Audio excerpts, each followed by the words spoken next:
अब हम पढ़ेंगे बॉयंट फोर्स।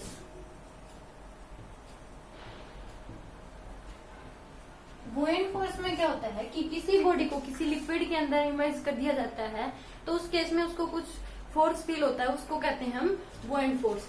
तो इसकी डेफिनेशन क्या होती है कि व्हेन किसी भी बॉडी को when an object emerged in some liquid then object experience feel some force is called buoyant force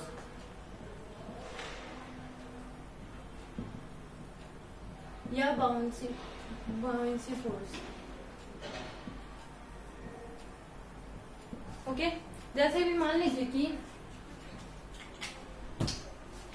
ये बिकर दिया है इसमें हमने एक बॉडी को इमर्ज कर दिया, तो इस केस में क्या होगा, नीचे से भी फोर्स लगेगा, ऊपर से भी फोर्स, इधर से भी फोर्स, इधर से भी फोर्स लगेगा। तो इस केस में क्या होगा, जो साइड्स का फोर्स है वो आपस में कैंसिल कर देगा, और जो ऊपर से लगने वाला फोर्स है वो नीचे से लगने वाले फोर्स का कम से कम है। तो उस केस में ओवरऑल बॉडी क्या रहती है, ऊपर की तरफ फोर्स रहता है, तो ओवरऑल बॉडी ऊपर की तरफ रहती है। तो इसमें एक तो हो गया कि ये होता क्या है, ये लगता कब है, तो जब बॉडी को ये बहन, तो जब बॉडी को किसी लिक्विड्स में इमर्ज कर दिया जाए तो उस केस में वो फील होता है, तो उस केस में ये लगता है। और ये इसकी डायरेक्शन क्या होगी, ऑलवेज अपोजिट टू mg, यानी कि अपवर्ड डायरेक्शन में लगेगा। ये हमेशा mg के अपोजिट में लगेगा, यानी कि अपवर्ड डायरेक्शन में। इसकी वैल्यू क्या होती है, हाउ मच, कितना लगता है ये, इसकी वैल्यू होती है, इसको FF रूल कहेंगे हम, mg/rd होता है किसका, ओके। और रो वी मिनिमम जी, एक होता है rho V G, rho V minimum G, okay. Then you write down, rho आएगी लिक्विड की, rho liquid, V minimum G, ये इसकी होता है। अब mg/rd, रिलेटिव डेंसिटी होता है rd।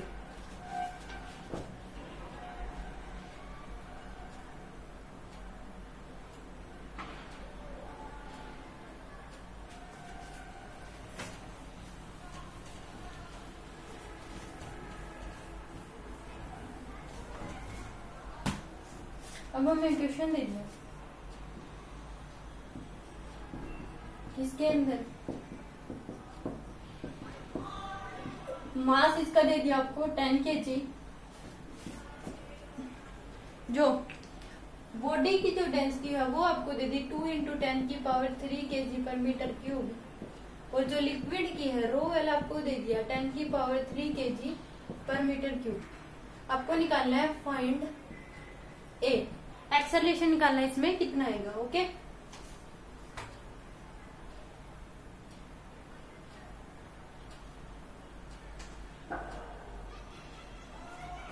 अब हम इसमें क्या बनाएंगे, एफबीडी बना लेंगे। एफबीडी बनाएंगे तो ये कितना होगा, बॉडी के ऊपर की तरफ क्या लगेगा, एफ, नीचे क्या होगा, mg। mg कितना हो जाएगा, 10 × 10 कितना हो गया, 100। ये कितना होता है, mg/rd, mg कितना है 100। rd की वैल्यू निकालेंगे, रो एस में रो एल, रो एस कितना है हमारे पास 2 × 10³ और रो लिक्विड 10³ तो कितना हो गया 2, तो हमारे पास कितना आ गया ये 50। तो नीचे की तरफ कितना आ गया फोर्स, नीचे की तरफ आ गया 50 न्यूटन। तो एक्सेलरेशन क्या होगा, नेट फोर्स बाय मास, तो 50/10, तो 5 m/s², नीचे की तरफ इसका एक्सेलरेशन हो गया, okay. Then you write down,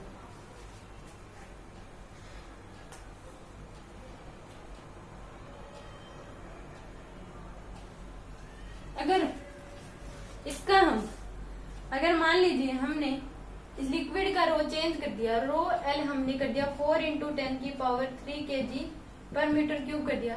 तो उस केस में आर डी कितना आ जाएगा हमारे पास, लिक्विड का चेंज हो गया तो 4 × 10⁻³ तो 1/2 आ गया।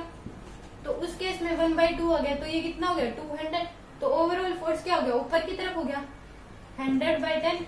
तो इस केस में क्या आ जाएगा 10 मीटर/सेकंड इसका आ जाएगा। Okay, then you write down.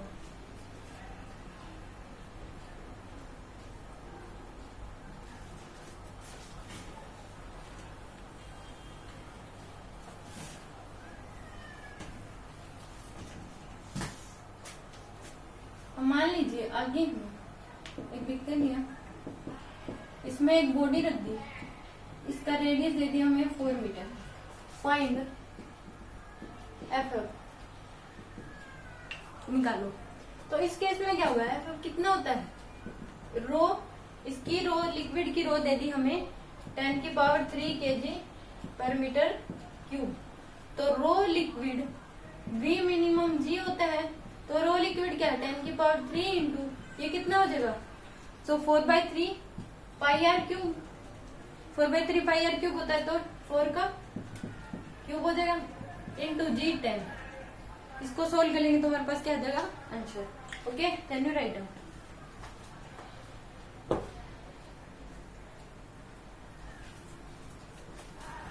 एक होता है कि जो हमने शिप वगैरह होती हैं जो समुद्र एक कंट्री से दूसरी कंट्री में जाती हैं, उस केस में वो डूबती क्यों नहीं है। इनमें हालांकि इनमें इतना ज्यादा भारी जो लोहा होता है वो यूज किया जाता है और उसकी जो डेंसिटी होती है लोहे की वो वाटर से ज्यादा होती है, उस केस में भी डूबता क्यों नहीं है, क्योंकि उसमें समुद्र में कुछ ऐसे कमरे वगैरह बनाए जाते हैं जिसके अंदर कैविटी होती है और उस कैविटी की वजह से वो डूबते नहीं है। तो उस केस में मान लीजिए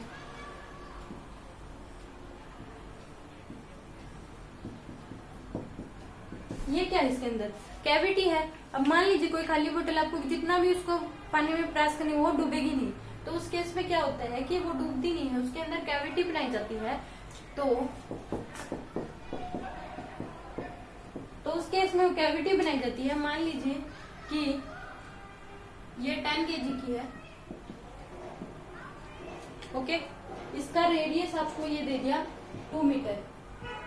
तो इस केस में जो एफ लगेगा वो फोर्स कितना हो गया, इसके ऊपर जो फोर्स लगेगा वो इस कितनी वैल्यू दी जाएगी कि वो जो फोर्स लगेगा नीचे से वो कितना होगा कि उस केस में ये डूबेगी नहीं। उस केस में क्या हो जाएगा mg/rd प्लस एक हो जाएगा rho cavity V cavity plus G rho VG। Okay, sorry rho liquid का होगा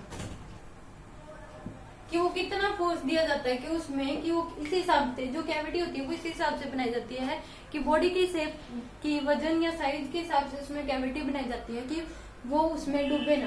जैसे ज्यादा होती है, बहुत बड़ी होती है तो उसमें कैविटी उसमें ज्यादा होती है, तो कितना फोर्स उसकी वजह से वो कैविटी बनाई जाए वो कितना फोर्स लगेगा उसमें, उसके हिसाब से ये फार्मूला होता है उसका mg/rd plus rho liquid V cavity into G। Okay, then you write down.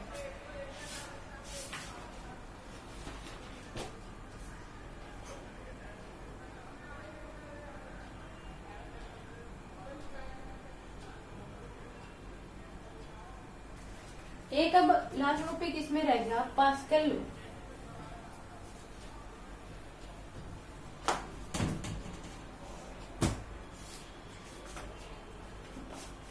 क्या है पास्कल लॉ, पास्कल्स लॉ।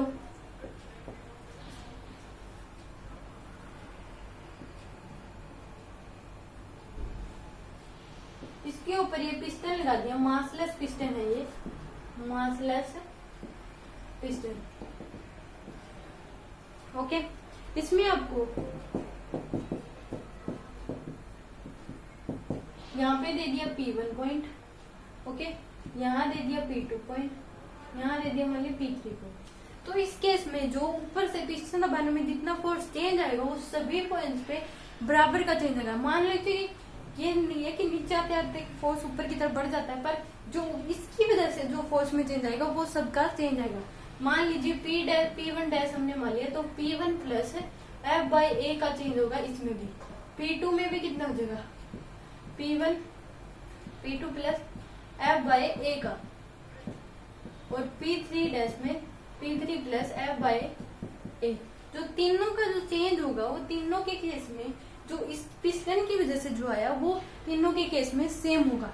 और ये हमेशा वैलिड होता है कन्फाइंड फोर्स के लिए, वैलिड होता है कि कन्फाइंड फोर्स के लिए वैलिड होता है only valid for confined force. Confined force क्या होता है कि जो ये है जो चारों तरफ से बंद हो उसको हम कहते हैं कन्फाइंड, चारों तरफ से बंद होना चाहिए उसको कहेंगे हम कन्फाइंड फोर्स। ये ओनली कन्फाइंड फोर्स के लिए ही वैलिड होता है। इफ इसमें मान लो, इफ इसके क्या लिख लो, इफ एक्सटर्नल फोर्स या एक्सटर्नल प्रेशर